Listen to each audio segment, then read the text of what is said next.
आज 7 जून दक्षिण कोकणामध्ये जोरदार पावसाला पोषक वातावरण निर्माण होताना बघायला मिळत आहे. सावंतवाडी गोव्यालगतचा भाग सकाळपासूनच पावसाचे वातावरण राहील. इतरत्र राजापूर, रत्नागिरी, चिपळूण तसेच गोरेगाव या परिसरामध्ये विखुरलेल्या स्वरूपात हलक्या पावसाचे वातावरण राहील. दुपारनंतर खूप पाऊस या परिसरामध्ये वाढण्याची शक्यता आहे. त्यामध्ये सर्वात आधी दक्षिण कोकण, त्यानंतर पुणे विभाग, पुणे, सातारा, सांगली, कोल्हापूर, सोलापूर या परिसरामध्ये बऱ्याच ठिकाणी मध्यम तर काही भागामध्ये जोरदार पावसाचा अलर्ट आहे. पुण्यालगतचा भाग जेजुरी, सासवड, लोणंद, फलटण, सातारा, वडूज, मायानी, पिल्लू, सांगोले, पंढरपूर, कुची, तासगाव, जत इकडं चदाचाना वगैरे इंडी या सर्व भागामध्ये मित्रांनो मध्यम ते जोरदार तर काही भागामध्ये अति जोरदार पाऊस देखील बघायला मिळू शकतो. या भागांना ऑरेंज अलर्ट आहे जोरदार पावसाचा.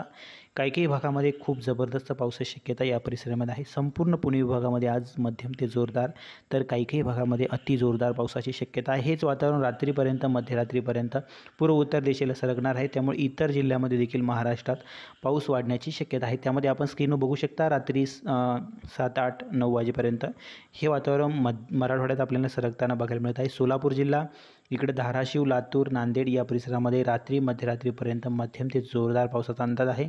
बीडच्या आसपासच्या भागामध्ये, बीडच्या सर्वच भागामध्ये मध्यम ते जोरदार पावसाचा अंदाज आहे. करमाळा इकडं अहिल्यानगर, पैठण, छत्रपती संभाजीनगर, जालना तसेच हिंगोली, परभणी या परिसरामध्ये देखील हलका ते मध्यम तर रात्री मध्यरात्री भाग बदलत काही ठिकाणी जोरदार पाऊस या परिसरामध्ये होण्याची शक्यता आहे 7 तारखेला.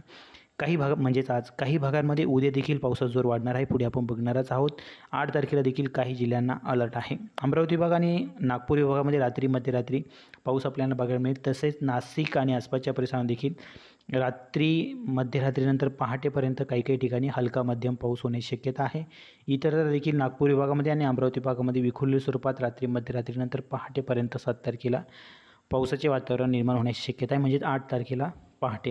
8 तारखेला सकाळपासूनच काही भागामध्ये पावसाचे वातावरण राहील. त्यामध्ये दक्षिण कोकण आणि दक्षिण कोकणालगतचा पुणे विभाग संपूर्णपणे झाकाळलेलं वातावरण, ढगाळ वातावरण. दक्षिण कोकणामध्ये हलका मध्यम पावसाचा जोर कायम राहील. इतरत्र विखुरलेल्या स्वरूपात वातावरण राहील.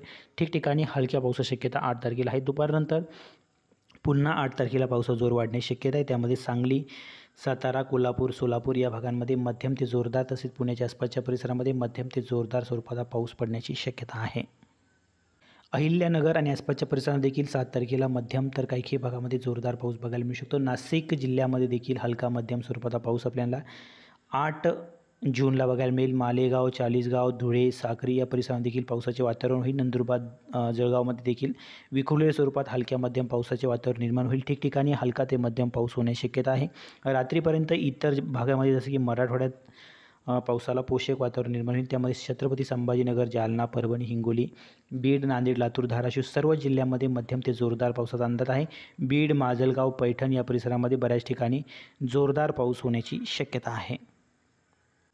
या व्यतिरिक्त अमरावती विभागामध्ये अमरावती, अकोला, बुलढाणा, वाशिम, यवतमाळ या परिसरामध्ये रात्री मध्यरात्रीपर्यंत 8 तारखेला देखील पावसाचे वातावरण निर्माण होण्याची शक्यता आहे. परंतु भाग बदलत पाऊस बघायला मिळेल. विखुरलेल्या स्वरूपात वातावरण राहील. नागपूर विभागामध्ये देखील नागपूर, वर्धा, भंडारा, गोंदिया, चंद्रपूर, गडचिरोली रात्री मध्यरात्री काही ठिकाणी पाऊस पडण्याची शक्यता आहे. या अपडेटमध्ये काही बदल झाला तर ज्या तारखेला आपण अपडेट देतच असतो. नाशिक आणि नाशिकच्या आसपासच्या पश्चिम पट्ट्यामध्ये आणि आसपासच्या भागामध्ये 8 तारखेला रात्री मध्यरात्री पाऊस होण्याची शक्यता आहे. तसेच कोकण विभागामध्ये पावसाचा जोर कायम राहील. पुणे विभागातील सांगली, सातारा, कोल्हापूरमध्ये देखील आणि पुण्याच्या आसपासच्या भागामध्ये देखील हलका मध्यम पावसाचा जोर 8 तारखेला दुपारनंतर आणि रात्री मध्यरात्री देखील पाऊस कायम राहण्याची शक्यता आहे.